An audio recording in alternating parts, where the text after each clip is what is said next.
مفتی صاحب کے YouTube channel کو سبسکرائب کیجئے، مفتی عطاء الرحمن قاسمی۔ بسم اللہ الرحمن الرحیم۔ خالد محمود صاحب رڑکی سے معلوم کرتے ہیں، بچے کی پیدائش کے مان بعد شوہر نے طلاق دے دی تو عورت کی عدت کتنی ہوگی؟ دیکھیے خالد محمود صاحب، اگر حمل کے دوران شوہر طلاق دیتا ہے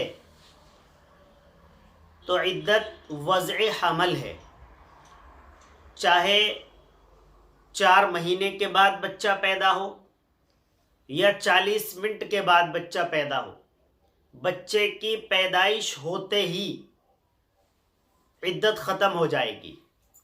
لیکن بچے کی پیدائش کے بعد چاہے عورت حالت نفاس ہی میں کیوں نہ ہو، جو عدت یعنی 3 حیض مطلقہ کی ہے وہی اب بھی رہے گی۔ عرفان صاحب مالیگاؤں سے معلوم کرتے ہیں، باہر یعنی ہوٹلوں کا کھانا کھانا کیسا ہے؟ دیکھیے عرفان بھائی، ہوٹلوں پر کھانا کھانے میں بظاہر کوئی قباحت نہیں ہے، لیکن یہ یاد رکھیں، اولاً تو ہوٹل کا یہ معلوم ہونا چاہیے کہ حرام حلال کے اعتبار سے یہ ہوٹل کتنا پاک اور صاف ہے۔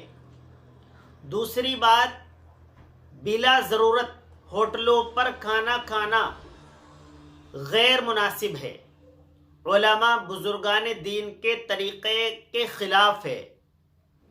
جہاں شدید ضرورت ہے، آپ کہیں سفر میں ہیں اور کسی گھر پر انتظام نہیں ہے تو آپ ہوٹل میں کھانا کھائیں، لیکن جہاں آپ کا گھر موجود ہے اور آپ شوقیہ بلا ضرورت ہوٹل جا کر کھانا کھاتے ہیں تو یہ فضول خرچی میں بھی آتا ہے جو جائز نہیں ہے، اور علماء کرام کے طریقے کے سلف صالحین کے طریقے کے خلاف بھی جاتا ہے۔ لہٰذا بلا ضرورت بار بار ہوٹل جا کر اور ٹھیلیوں پر دیگر مقامات پر کھڑے ہو کر بیٹھ کر وہاں پر کھانا کھانا غیر مناسب ہے، کھانا نہیں چاہیے۔ ایک صاحب معلوم کرتے ہیں، گدے پر نماز پڑھتے ہیں، سجدہ کرتے ہیں، نماز ہو جاتی ہے یا نہیں؟ دیکھیے جناب، گدے پر جب پیشانی اور ناک کو ہم ٹیک رہے ہیں، اگر گدا ایسے ہل رہا ہے، زمین کی سختی محسوس نہیں ہو رہی ہے تو اس گدے پر نماز نہیں پڑھنی چاہیے۔ لیکن اگر کوئی گدا ہے لیکن وہ سخت ہے، ناک اور پیشانی اس پر صحیح طور پر ٹک رہی ہے، زمین پر جیسے ٹکا محسوس ہوتا ہے ایسا ہی محسوس ہو رہا ہے، تو پھر کوئی حرج کی بات نہیں ہے۔ ماسٹر جان محمد کالے والا سے معلوم کرتے ہیں، مسجد کے اندر بچوں کو تعلیم دینا کیسا ہے؟ دیکھیے، اگر کوئی شخص اجرت پر تعلیم دے رہا ہے، فیس لے کر بچوں کو پڑھا رہا ہے، تو اس کو تو مسجد میں بالکل بھی تعلیم نہیں دینی چاہیے۔ پھر دوسری شکل یہ آتی ہے کہ امام صاحب بچوں کو پڑھاتے ہیں تو وہ کہاں پر پڑھائیں؟ تو اس میں 2 صورتیں ہیں۔ اگر مسجد کے علاوہ کوئی جگہ ہے تو بچوں کو مسجد کے باہر ہی تعلیم دینی چاہیے۔ اگر کوئی جگہ نہیں ہے، مجبوری ہے، تو اس مجبوری کی وجہ سے مسجد کے اندر تعلیم دینی درست ہے، دے سکتے ہیں۔ خیال اس میں بھی یہ رکھنا چاہیے کہ بچے اتنے چھوٹے نہ ہوں جو پیشاب وغیرہ کر دیں یا بے ادبی کریں، شور مچائیں، یہ تمام چیزیں مسجد کے ادب کے خلاف ہیں، تو بلا ضرورت مسجد کے اندر تعلیم نہیں دینی چاہیے۔ اگر مجبوری ہو تو دے سکتے ہیں۔ ڈاکٹر زبیر احمد لکھنؤ سے معلوم کرتے ہیں، ہم 40 دن کے لیے جماعت میں نکلے اور وہاں ہمیں آس پاس کی مساجد میں کام کرنا ہوتا ہے، تو وہاں نماز قصر ہوگی یا نہیں؟ دیکھیے ڈاکٹر صاحب، آپ نے 15 دن سے زیادہ کا ارادہ تو کیا ہوا ہے، یعنی 40 روز کا۔ وہاں جہاں جماعت طے کی جا رہی ہے اس کی دو صورتیں ہیں. ایک تو یہ ہے کہ جماعت کسی شہر کے اندر طے کی گئی ہے، اس شہر میں بہت سارے محلے ہیں، بہت ساری مساجد ہیں. آپ جہاں مرکز میں پہنچے ہیں اس سے آپ کبھی ادھر نماز پڑھنے جاتے ہیں یا مطلب وہاں پر تبلیغ کا کام کرنے جاتے ہیں، گشت کرنے جاتے ہیں، کبھی ادھر جاتے ہیں کبھی ادھر جاتے ہیں. تو بڑا شہر یا بڑا قصبہ اس کے اندر طے ہوئی ہے اور اسی قصبے اور شہر کے اندر آپ کام کرتے ہیں، تو پھر آپ وہاں پر مقیم رہیں گے، کیونکہ آپ 15 دن سے زیادہ کے سفر پر ہیں تو آپ پوری نماز ادا کریں گے. لیکن اگر آپ کو کسی ایسی جگہ پر طے کیا گیا ہے جہاں سے آپ مختلف بستیوں میں جا کر نماز ادا کرتے ہیں یا تبلیغ کا کام کرتے ہیں، تو پھر آپ وہاں پر مسافر ہوں گے اور سفر والی نماز پڑھیں گے. عرفان صاحب مالیگاؤں مہاراشٹر سے معلوم کرتے ہیں، جس کمپنی میں میں کام کرتا ہوں اس کے مالک نے انتظام کیا ہوا ہے وہ برتنوں میں پانی رکھتا ہے تاکہ پرندے جانور اس سے پانی پی لیں. اس سے زیادہ تر کتے پانی پیتے ہیں، اور میں نے سنا ہے کہ جس در پر کتے کی رال آ جائے اس میں فرشتے داخل نہیں ہوتے. دیکھیے عرفان بھائی، پرندوں کو جانوروں کو پانی پلانا یہ بڑے اجر کی بات ہے.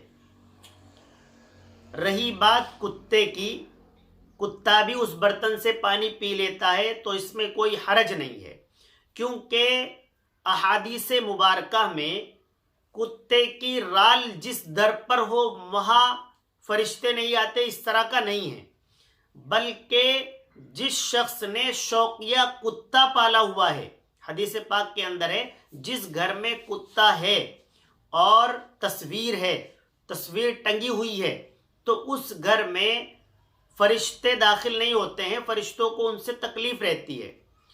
تو کتے کو پالنا اور پانی پلانا اس میں فرق ہے. کتے کو پالنے میں بھی دو چیزیں ہیں. اگر کوئی شخص شکار کے لیے پالتا ہے یا حفاظت کے لیے پالتا ہے تو اس کے لیے ضرورت کے مطابق اجازت دی گئی ہے. لیکن اگر کوئی شخص شوقیہ کتے کو اپنے گھر میں پالتا ہے، یہ حدیث پاک اس شخص کے لیے ہے. اگر کتا کسی برتن سے پانی پی کر چلا جاتا ہے اور وہ برتن اسی کے لیے طے ہے، اس میں گھر کے یا اس کمپنی کے لوگ اس برتن کو یوز نہیں کرتے ہیں، تو پھر کوئی حرج کی بات نہیں ہے. کتے کو اصل میں اس کے اندر بہت ساری خباثتیں ہیں، اس وجہ سے فرشتوں کو کتے سے تکلیف ہے، تو اس لیے شریعت نے منع کیا ہے کہ آپ شوقیہ طور پر گھر میں کتا پالیں. ضرورت اگر ہے کہیں پر جنگل میں آپ کا گھیر مکان یا جنگل میں آپ کہیں پر رہتے ہیں تو وہاں آپ حفاظت کے لیے آپ کو چاہیے تو آپ پال سکتے ہیں. ایک بھائی معلوم کرتے ہیں کرکٹ ٹورنامنٹ میں جیت پر ملنے والی رقم جائز ہے یا نہیں. کرکٹ ٹورنامنٹ ہو، والی بال ٹورنامنٹ ہو یا کوئی بھی ٹورنامنٹ ہو، اس کی دو شکلیں ہیں. ایک تو یہ ہے کہ ٹورنامنٹ کو کوئی کمیٹی کرا رہی ہے اور وہ فیس یعنی انٹری فیس نہیں لے رہی ہے، وہ کمیٹی ہی سارے خرچ برداشت کر رہی ہے اور وہ کمیٹی ہی انعام دے گی اپنی جانب سے یا کوئی شخص اپنی جانب سے انعام دے گا تو وہ انعام جائز ہے. لیکن اگر کمیٹی ٹورنامنٹ میں تمام ٹیموں سے انٹری فیس وصول کرتی ہے، اس کے بعد جو انعام ملتا ہے وہ ایک طریقے کا انٹری فیس جمع کرنا سٹے میں آ جائے گا، قمار بازی میں آ جائے گا، پھر وہ رقم لینا جائز نہیں ہے. حسین قریشی کویت سے معلوم کرتے ہیں محرم کے مہینے میں شادی کر سکتے ہیں یا نہیں. دیکھیے حسین بھائی، محرم الحرام کا جو یہ مہینہ ہے بہت ہی بابرکت اور متبرک مہینہ ہے. اللہ کے نبی صلی اللہ علیہ وسلم نے رمضان المبارک کے بعد محرم الحرام کے روزوں کو پسند فرمایا ہے اور اس پر بڑا اجر بتایا ہے۔ اور یہ بھی لکھا ہے کہ دیگر مہینوں میں کی ہوئی عبادت اور محرم الحرام کے اندر کی ہوئی عبادت، اس محرم الحرام کے اندر کی ہوئی عبادتوں میں اور زیادہ ثواب ملتا ہے مزید اضافے کے ساتھ۔ اور یہ نکاح کرنا بھی ایک سنت ہے اور شریعت کی بات ہے، تو محرم میں نکاح کریں گے اس پر بھی ثواب ہی ملے گا جس طریقے پر ملنا چاہیے۔ اس میں نکاح نہ کرنے والی بات یہ فضول بات ہے۔ 12 کے 12 مہینوں میں آپ محرم الحرام میں آرام سے نکاح کر سکتے ہیں، کوئی قباحت کی بات نہیں ہے۔ زید سہارنپور سے معلوم کرتے ہیں مٹی کھانا کیسا ہے؟ دیکھیے زید صاحب، مٹی کھانا یہ انسان کی صحت کے لیے نقصان دہ ہے، اس لیے شریعت نے اس کو مکروہ قرار دیا ہے۔ یہ مکروہ ہے۔ کچھ عورتیں جب حالت حمل میں ہوتی ہیں تو ان کی طبیعت الگ الگ چیزیں کھانے کو کرتی ہے، اس میں مٹی بھی ہے، ملتانی مٹی بھی ہوتی ہے، تو یہ سب چیزیں نقصان دہ ہیں، کسی بھی حالت میں مفید نہیں ہیں، لہٰذا یہ مکروہ ہے، مٹی نہیں کھانی چاہیے۔ مولانا عبداللہ صاحب نوگاواں سے معلوم کرتے ہیں اذان کے وقت تلاوت کرے یا اذان کا جواب دے؟ دیکھیے مولانا، اگر کوئی شخص مسجد میں بیٹھا ہوا ہے اور پہلے سے تلاوت قرآن کریم کر رہا ہے تو وہ تلاوت کرتا رہے، کوئی حرج کی بات نہیں ہے، اس پر اذان کا جواب دینا ضروری نہیں ہے۔ یا کوئی شخص باہر بھی تلاوت قرآن کریم پہلے سے کر رہا ہے تو وہ تلاوت اپنی جاری بھی رکھ سکتا ہے اور تلاوت قرآن کریم کو بند کر کے اذان کا جواب بھی دے سکتا ہے۔ دونوں صورتیں اس کے لیے جائز ہیں، درست ہیں، کوئی حرج کی بات نہیں ہے۔ یہ کوئی لازمی چیز نہیں ہے کہ اگر اذان شروع ہو جائے تو آپ کو قرآن کریم کی تلاوت بند کرنا ضروری ہے، ایسا نہیں ہے۔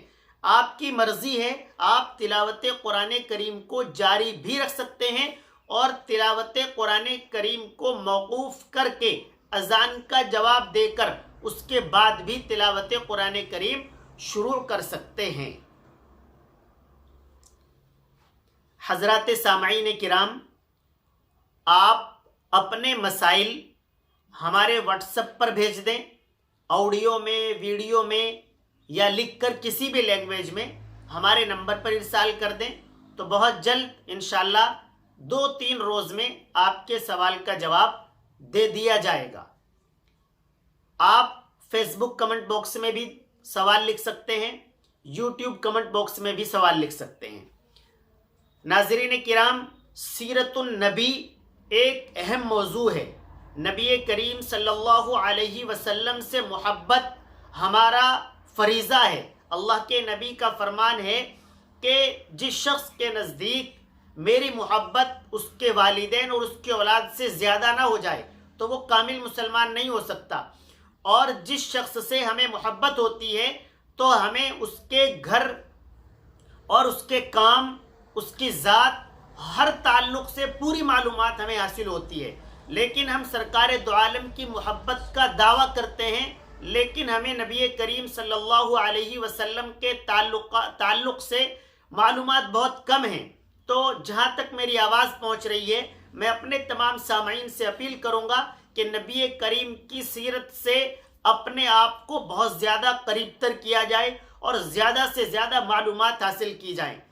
تو اس سلسلے میں ہم نے پہلے بھی یہ سلسلہ شروع کیا تھا، اب پھر آج کا سوال ہے، آپ صلی اللہ علیہ وسلم کے چچا اور پھوپھیوں کی تعداد کتنی ہے؟ آپ اس سوال کا جواب ہمارے واٹس ایپ پر بھیج دیں، فیس بک کمنٹ باکس میں بھیج دیں، یوٹیوب کمنٹ باکس میں بھیج دیں۔ آپ کی معلومات میں بھی اضافہ ہوگا اور جو لوگ اسے دیکھیں گے ان کی معلومات میں بھی اضافہ ہوگا۔ دونوں ذرائع سے آپ اجر کے مستحق ہوں گے۔ بہت شکریہ۔ السلام علیکم ورحمۃ اللہ وبرکاتہ۔